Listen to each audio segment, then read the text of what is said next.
হয়, আপনি কি সমস্যা নিয়ে আমার এখানে চিকিৎসার জন্য আইছিলেন? এখানে আসছিলাম 2 মাস আগে। হ্যাঁ। আমি ওই দুবাই থেকে গাড়ির থেকে মানে ঘরের থেকে গাড়ি তুলছে, ফের ডাক্তারখানা যাইলাম, ওখানে গাড়ি পাতাল করে নেয় ঘরে আনছে। বিষ সে বাঁচে নেই, মানে বিষ চাইছে যে ঘাওয়াইছে, আনা লাগলে আরাম, আনকাল অল্প মান্দা বাজে, হাঁটা চলা করতে পারেন এখন? আটা চলা বাজে না।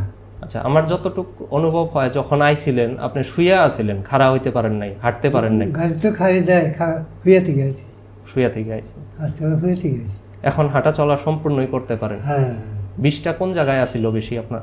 বিষ ফ্যান বরাবরই থোড়া আর এই যে গেড়ে নিছে। আচ্ছা, আর কোমরে এখন কি রকম আছে? কোমরের বিষ নাই, কিন্তু ওই যে অল্প অল্প কোনো বাজে, সময় নার্ভটা টাইনা ধরে আর কি। মাঝে যেতে তাও। তা আচ্ছা, এমনি 2 মাসে আপনি তাহলে কবেন 10 ভাগের ভিতরে কতখানি আরাম অনুভব হয়েছে আপনার 2 মাস চিকিৎসা করে?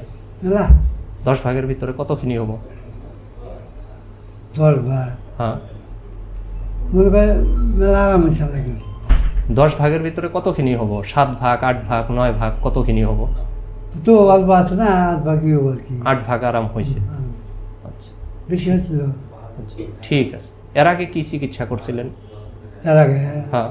কুচবিহারে গেছি, আচ্ছা। কোকরাঝার তো কয়বার গেছি, বিলেছেরা কয়েকবার গেছি, হয়। কিন্তু অল্প কমে হ্যাঁ। 2 দিন বাদে ফের বেশি হয়। আচ্ছা, এখন এই 2 মাস থেকে তো আর কোনো অসুবিধা ওইরকম পাইতেছেন না? না না না, ঠিক আছে। আমরা এই এনে যাইছি, মোবাইলেরই পাই আইছি, আচ্ছা, এই কথা মোবাইল দেয় না, ও চাপড় বলে বা ডাক্তার। ঠিক আছে, ঠিক হয়ে যাবেন ইনশাল্লাহ। আমি খালি যে ওই যে 4-5টা কাম করবার না করছি আপনারে, ওইটা একটু লক্ষ্য রাখেন, বাকি সম্পূর্ণ সুস্থ হয়ে যাবেন। ঠিক আছে।